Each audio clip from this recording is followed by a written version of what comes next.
In this Hobbit draft guide, I will be discussing everything you need to know about the format. I will be covering the set mechanics, I will provide archetype overviews, I'll go through the top commons, cover the combat tricks to be aware of, draft tips, and more. Kicking things off with the set mechanics, first up is Recruit, which says draw a card, then discard a card. If you discarded a non-land card, create a 1/1 white human soldier creature token. So in the case of Long Lake Nuisance, it's 3 and a blue for a 3/1 with flying, and when this creature enters Recruit. Pretty straightforward mechanic. Next up is the storied mechanic, which says if you control 3 or more artifacts, legendaries, and or sagas, you have an enduring story for the rest of the game. So in the case of Ori, Keeper of Songs, he's 2 and a white for a 3/3, and he has the storied mechanic. And as long as you have an enduring story, Ori gets +1/+0 and has vigilance. So once you reach that enduring story threshold, your cards will get a little bit better.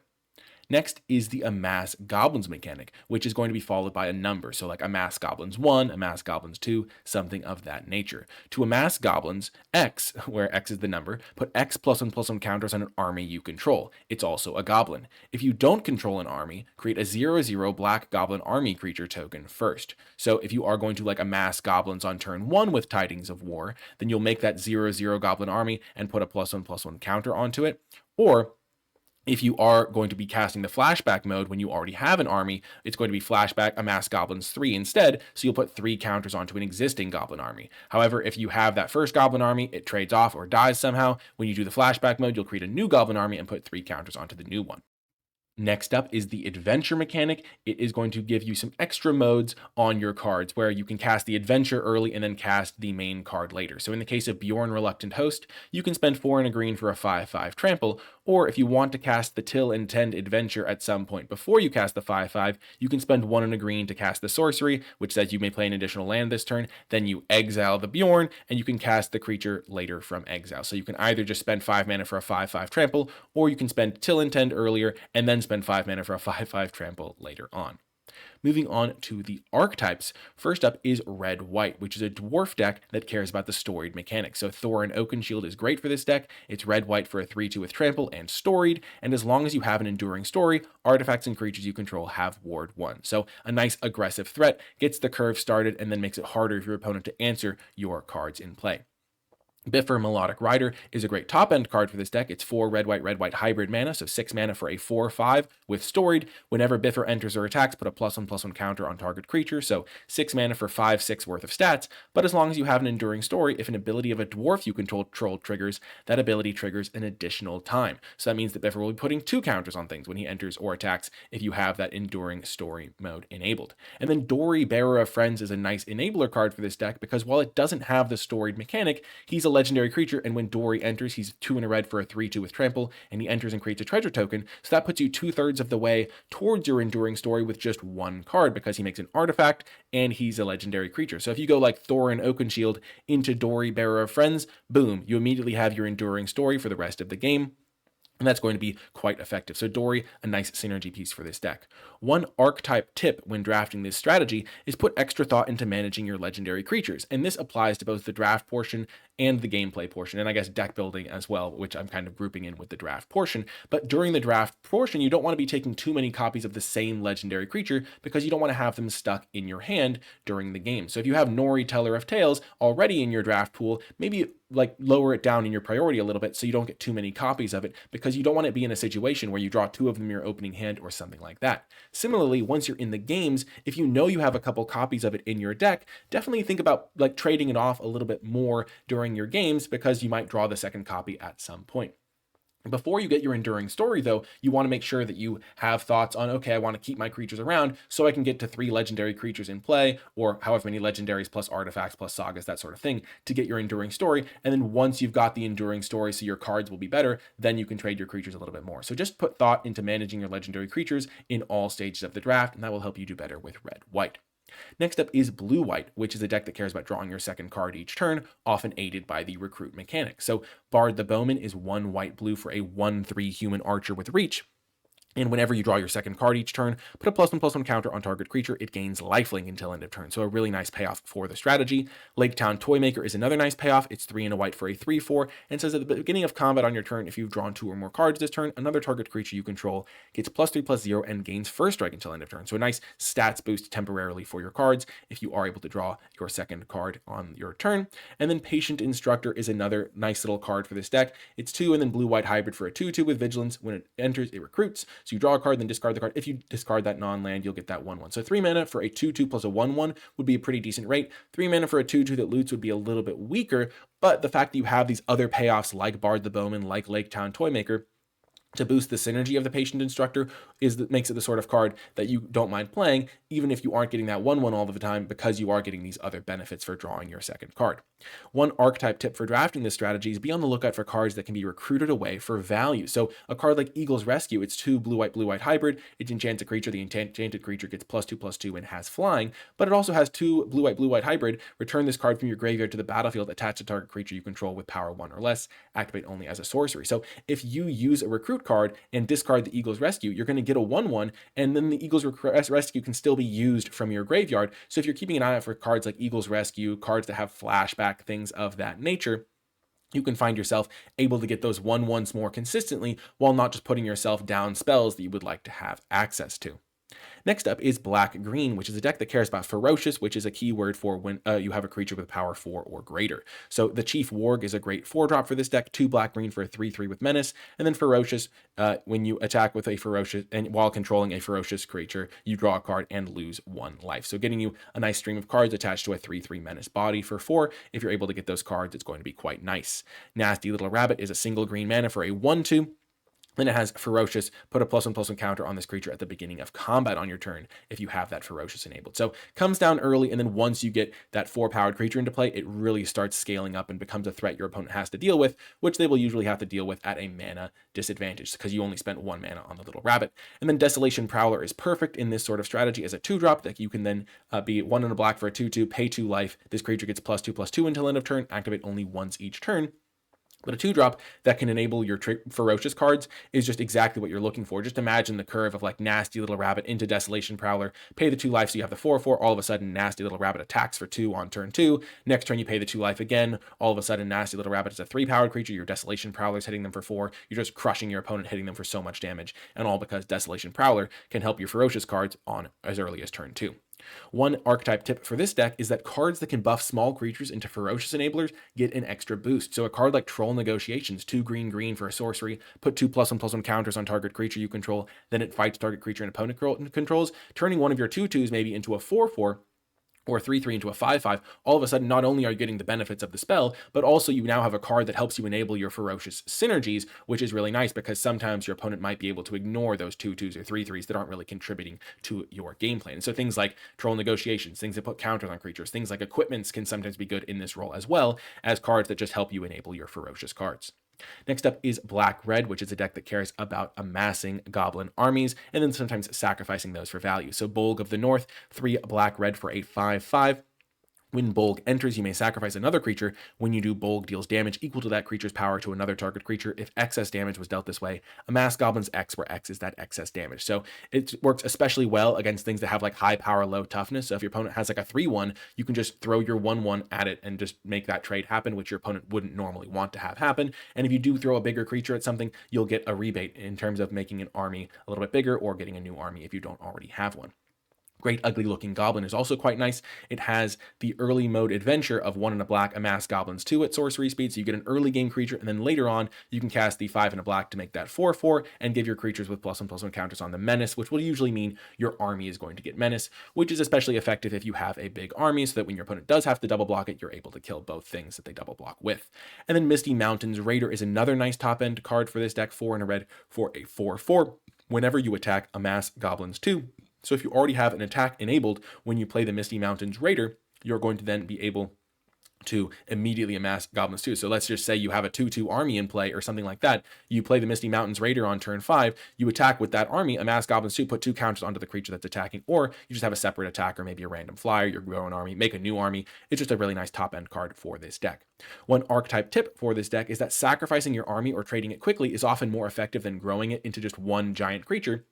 Because one giant creature, your opponent can answer with one removal spell. But if you have something like a Snow Slope Hunter, which is 2 and a red for a 2/3, sacrifice another creature or artifact, exile the top card of your library, you may play it until the end of your next turn, activate only during your turn and only once each turn. If you have something like this in play, and every time you make a small army, like a 1/1 army, you sacrifice it to the Snow Slope Hunter, and then the next time you make another small army, you can sacrifice it to the Snow Slope Hunter. You just keep using your small armies and getting them cards from them. That's much harder for your opponent to deal with because they aren't just going to be able to draw one removal spell, answer all of the army, and all of the work you've put into it is much less effective then. So keep an eye on that sort of thing, or maybe like have an equipment that you can put onto your army token so that even when it's a smaller army, your opponent feels the need to trade creatures for it, because you want to be getting as many like unique different armies over the course of the game as possible in many cases, because every time you can trade your army for one of your opponent's cards, you're getting a little bit more value and being able to chip away at them.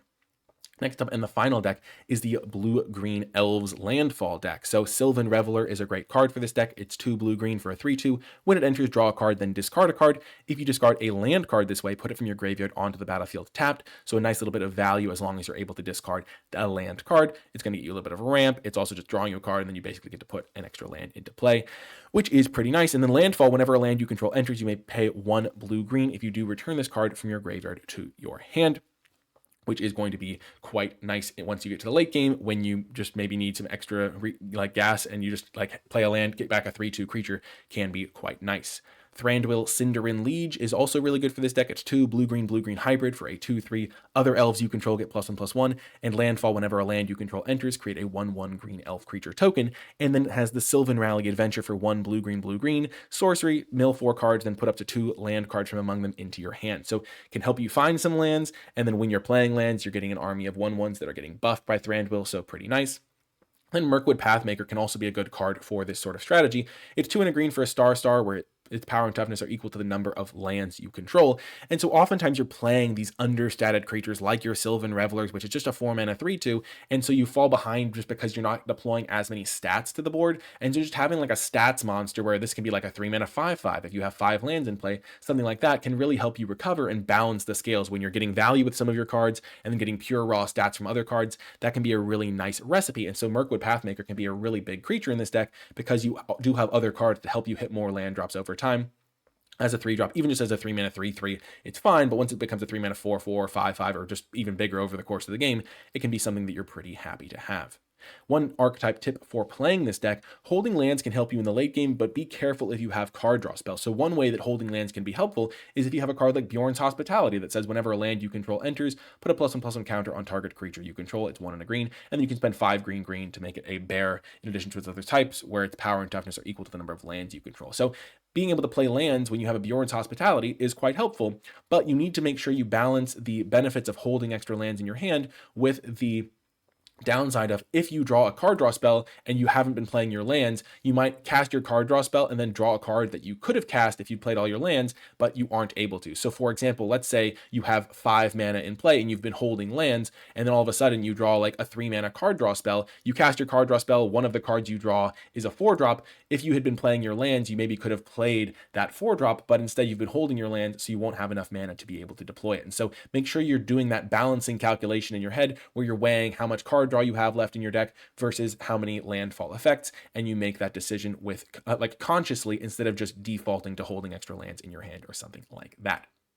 Moving on to the top commons, now that we have the context of the archetypes that they are going to be fitting into. First up is white, and number 1 is Velvet Wing Butterflies. It's not particularly synergistic with either of the white decks, but it's just a really nice effective card for those decks. So it's a 3-mana, 2 and a white for a 2/2 with flying, but its adventure is Gaze into Wonder for an instant, 1 and a white, tap 1 or 2 target creatures. So in an aggressive shell, being able to tap your opponent's blockers is just going to be really helpful at enabling big chunks of damage. Or if you are in a more defensive deck, sometimes you can even use this to tap down your opponent's attackers. But generally you want to be on the front foot when you're using this sort of card, because tapping down your opponent's blockers and then a 2/2 flyer is much better as an aggressive creature than as a defensive creature. And so this card can be really good in those shells. Magnificent End is going to be the interaction spell that you're going to have access to in white, 4 and a white for an instant. Magnificent End deals 5 damage to target creature, and it costs 3 less to cast if it targets a tapped creature. And so when you're a defensive deck, that's going to be often a 2 mana, kill whatever you care about. Sometimes creatures will grow out of range, but a lot of the time, almost all of the time, you're going to be able to kill what you care about with this. And sometimes you can even synergize it with something like Velvet Wing Butterflies to tap your opponent's creature and then get the discount, even in a more aggressive shell where your opponent isn't voluntarily tapping their creatures to attack you. So you're going to need interactive spells in your white decks. This is what white has access to at common, and so it's going to be a card you want to take pretty highly. And then Dwarven Provisioner at number 3. It's 2 mana for a 2/2. It has 3 and a white. Creatures you control get +1/+1 until end of turn. So this is just a nice little upside to have on your early creature. The threat of activation can be very real, where you attack your 3/3 into your opponent's 3/3, and you have the Dwarven Provisioner in play. They can't really block, because if you have the ability to activate it, you're just going to be able to eat their creature. Sometimes you'll get to the extreme late game and be able to double activate this, which is really effective if you have like any sort of board state at all, just giving all your creatures +2/+2, so your opponent might have to answer it. And overall, just getting a 2 mana 2/2 in the early stages of the game that can like brawl and tangle with other early drop creatures is what you're looking for in your white decks. Moving on to blue, at number 1 is Bilbo Baggins Burglar. For 2 and a blue, you get a 2/1 that says when Bilbo Baggins enters, draw a card, and then the adventure, take a glance. For a single blue mana at sorcery, scry 2. So playing this as a 3 mana 2/1 that draws a card is just great. And then when you're using the scry, maybe on turn 1 or in the late game, you draw it and you get to scry and then draw your card. Overall, Bilbo Baggins is going to be a fantastic card that you're really, really happy having in your blue decks. And it's going to be really nice, even better, if you're enabling some of your draw 2 synergies with it. Next up is Uneasy Partings. For 3 and a blue, it's an instant. This spell costs 1 less to cast if it targets an attacking non-token creature, and target creature's owner puts it on their choice of the top or bottom of their library. So for 4 mana, you can just cast this, and then for 3 mana, oftentimes you'll be able to just put an attacking non-token creature for a little bit of a discount.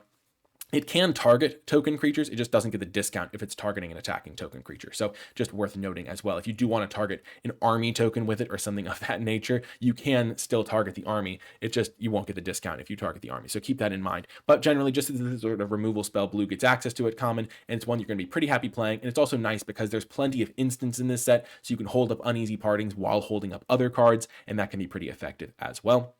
And then at number 3 is Plunder the Trollshaw. So 1 and a blue, for an instant, draw a card. If this spell was cast from a graveyard, draw 2 cards instead. And flashback is 3 and a blue on this card. So for starters, just pretty reasonable to be able to draw a card and then draw 2 cards later in the game. Once you have that extra mana, it smooths your draws early. It helps you fuel your cards that care about drawing multiple cards in a turn. And if you are recruiting this away, this is an example of one of those cards where if you draw a card and discard a Plunder the Trollshaws, you to get that 1/1, you're generally pretty okay with that because you were going to be casting Plunder the Trollshaws to draw a card anyway. And so you just get that extra 1/1 out of the deal sometimes in the early turns, and that can be really good with recruit cards as well. And also just a way to trigger your draw 2 payoffs on your opponent's turn and your turn. And the Elves decks are going to have lots of lands in play a lot of the time, and so having ways to spend that mana to draw more cards is going to be pretty effective. So overall, just a card you'll be happy playing in your blue decks.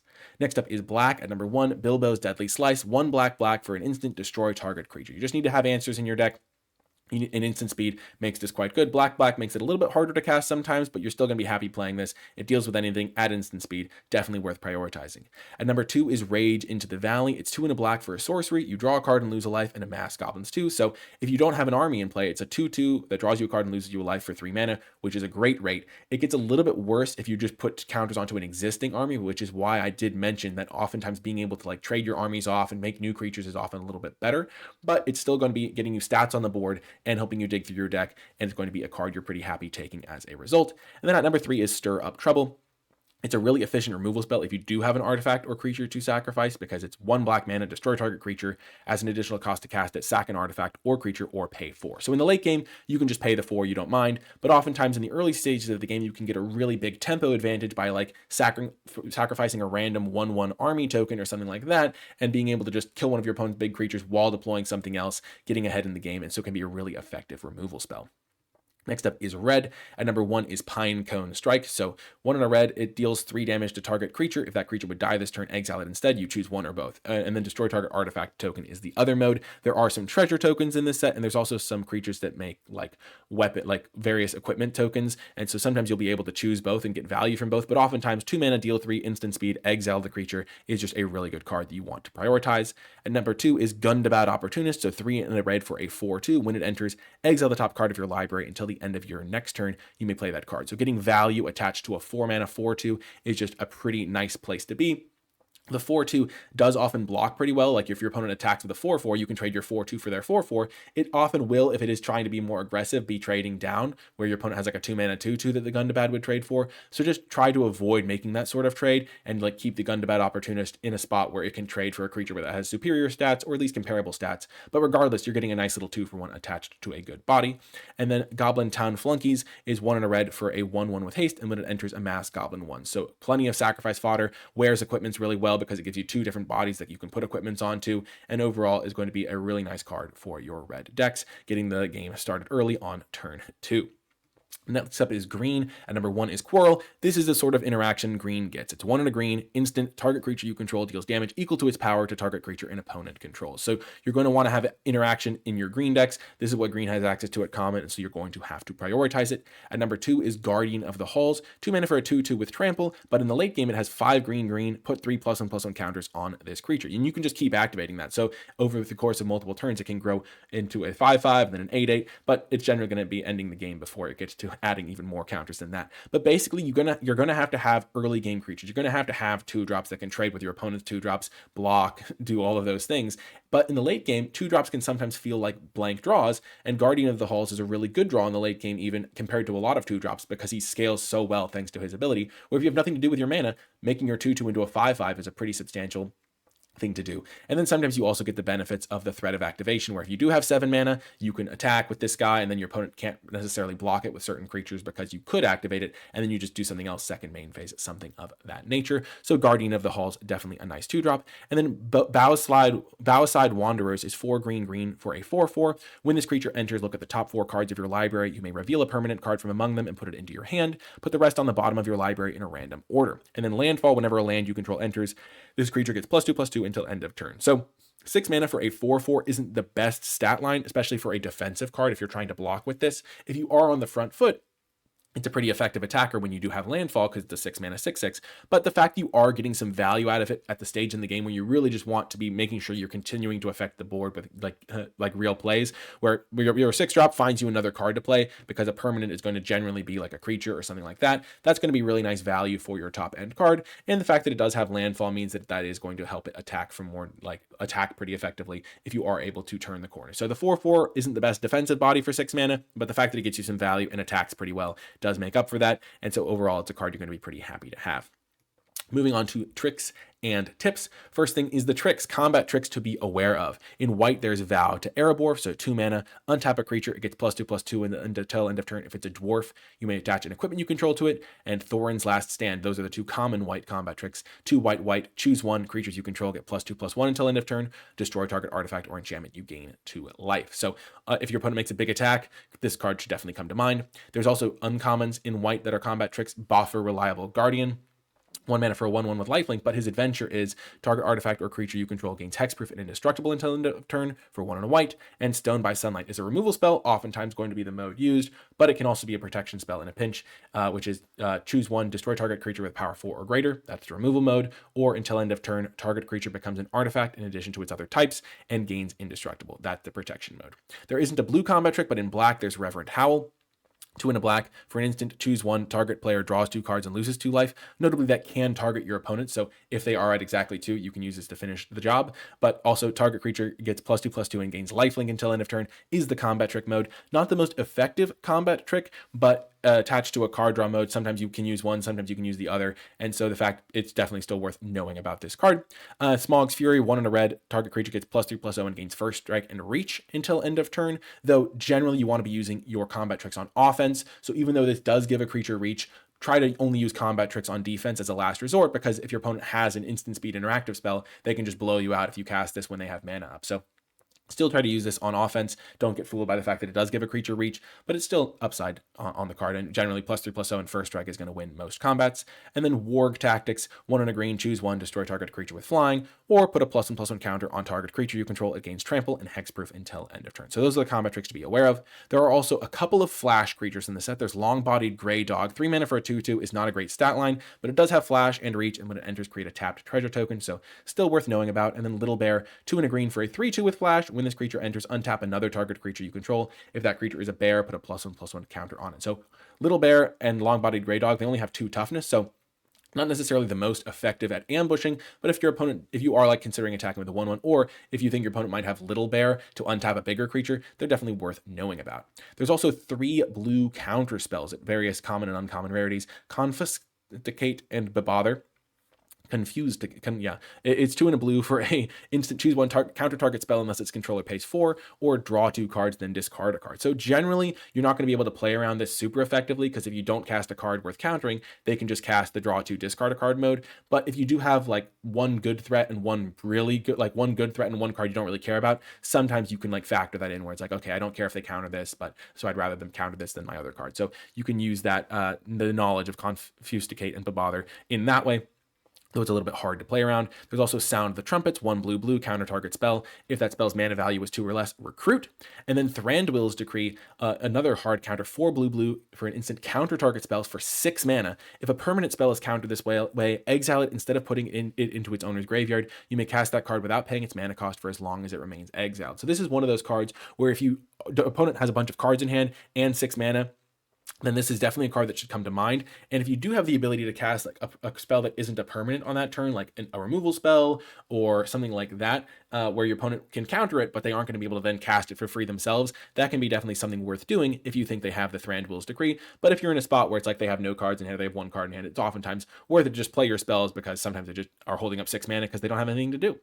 Next up is discard spell. So Stony Voiced Goblin is definitely worth knowing about. It's 1 and a black for a 1/1 Goblin Bard. When this creature enters, each opponent discards a card. So if you have a key card in your hand, maybe a removal spell in the late game, sometimes it's worth holding that extra land in your hand to protect against your opponent playing a Stony Voiced Goblins, especially if they're playing like a black-red deck, where they might like be playing this card so they can sacrifice it to other effects and are a little bit happier playing this in their deck. So definitely keep this card in mind. And then there's Down to Goblin Town, which is 2 and a black for a saga. The first chapter is target opponent reveals their hand, you choose an online card from it, that player discards that card. Then chapter 2 is Amass Goblins 1, and chapters 3 and 4 are target opponent loses 1 life and you gain 1 life. And so if you do have a key threat, definitely keep in mind that they could technically get taken from your hand if your opponent does have access to this sort of card. So sometimes it's worth playing out your good card if you have it, because you don't want it to get taken by Down to Goblin Town. But generally speaking, it is an uncommon, so you don't necessarily have to play around it. It's just good to be aware of this sort of thing. Next up are direct damage effects. At colorless, there is the Black Arrow at uncommon. So it's got flash, it's 3 mana. When it enters, it deals 1 damage to any target. If a dragon is dealt damage to the way destroy it, equipped creature gets +1/+1 and has reach, and then the equip cost is 1. So your opponent might need the extra interaction. They might be playing this sort of card. So if they are making an attack that sends you to exactly 1, and it seems like a kind of suspicious attack, this is just a card that can come to your mind, especially because it is colorless. And then there's Golem the Abandoned. In black, there is also the combat trick that can deal 2 directly, like target player draws 2 and loses 2. But Golem the Abandoned, another way to deal 2 damage in black. So 1 and a black for a 2/2. Golem can't block. When Golem enters, exile up to 1 target card from an opponent's graveyard. Each opponent loses 2 life. And then 2, sacrifice an artifact or creature. Return this card from your graveyard to your hand. Activate only as a sorcery. And then Gandalf Sparkstarter in red can deal 3 damage. It's 4 red for a 4/3 with reach. When he enters, he deals 3 damage divided as you choose among 1, 2, or 3 targets. So if you're at exactly 3 against a red deck, Gandalf Sparkstarter can finish the job. And so maybe if you think your opponent has that card, or they're playing in a way where it's like they're really trying to get you to 3 life, maybe you factor this card into your calculations. But generally, these are just some direct damage spells to have some extra insight into the format. And then the mana fixing available in the set. There is a dual land in 50% of packs, replacing the basic land slot, and these dual lands are going to enter tap for one of the 2 colors of the supported 5 archetypes, and then later in the game you have the ability to spend 4 mana, tap them, and sacrifice them to put 2 counters onto a relevant creature type from that color pair. And so these are going to be cards you're going to be pretty happy playing if you are just playing those 2 color decks, because they are going to be early game mana fixing, late game give you some utility from your land slot, and they're also going to be pretty effective if you are trying to splash. There is also mana fixing just in the commons and uncommons as well. Hobbit Hole is a really good one. It is a land that fixes your mana. It's a land that says tap, sacrifice this land, search your library for a basic land card, put it onto the battlefield tapped, then shuffle. And then it also has halfling cycling. For 4 mana, you can discard it, search your library for a halfling card, reveal it, put it into your hand, and then shuffle. And so you can get some of the Bilbo Baggins cards, you can get some golems. There's a couple of other halflings in the set. And so this card gets even better if you have the ability to, in the late game, draw your land and then cycle it to go get like a Bilbo Baggins or something like that. That's really nice upside to have on your land as well, in addition to just being really good for fixing your mana in a 2-color deck, and especially good for fixing your mana if you are trying to splash. And then there is some mana fixing spells as well. At common, there's Giant's Boulder for a single mana. When this artifact enters, scry 2, and then 1 tap, add 1 mana of any color. And then 7 tap, sacrifice this artifact, destroy target permanent. So early game mana fixing with a little bit of scrying, and then late game you can like get your card back out of the deal by sacrificing it to destroy something. Old Thrush, 2 mana for a 1/2 with flying. When it enters, you gain 2, and you can search for a basic land, reveal it, shuffle, and put that card on top. So not the best stats, but if you really need fixing, this can definitely get the job done. And it even gains you some life and has flying, so it has some uses. And then at uncommon, there's Thror's Map. For 2 mana, you get an artifact, legendary artifact, search your library for a basic land card, reveal it, put it into your hand, then shuffle, and then 2 tap, draw a card, then discard a card. So when you need your lands or you're trying to fix your mana, Thror's Map can go get you the lands that you need. And then in the late game, if you draw this card, you can go get the land and then immediately draw and then discard the land, so it can help you find more spells. So a really nice little card for mana fixing as well. And drawing a card and discarding a card can also help you consistently trigger your cards that care about drawing a second card in your turn. And then Troop of Ponies is another uncommon that can fix your mana. It's a little bit riskier relying on it because if your opponent kills it right after you play it, you won't have the like window to tap sacrifice it because it does come into play summoning sick, but it's 2 mana for a 2/1, then you spend 2, tap, sacrifice it, search your library for up to 2 basic land cards, reveal them, put them on one onto the battlefield tapped and the other into your hand, then shuffle. So that can be also as extra mana fixing. I made a summary sheet of the archetypes and top commons so you can see them all in one place. The archetypes, of course, is red, white, storied dwarves, blue, white, recruit, black, green, ferocious, black, red, amass goblins, and then blue, green, landfall elves. And then the top commons are, as I discussed, just so if you want to see this all in one spot and kind of get them into your mind a little bit easier, maybe visualize, this can be a helpful tool for you. But that is going to do it for this video. Thank you for watching. Remember to hit the thumbs up button, subscribe for more, and comment if you have any questions or feedback. And to let me know you made it all the way till the end of the video, leave hashtag HobbitDrafter in the comment section down below. That's going to do it for this one, though. I hope you enjoyed it, and I'll see you either there or back again on the journey to the Lonely Mountain.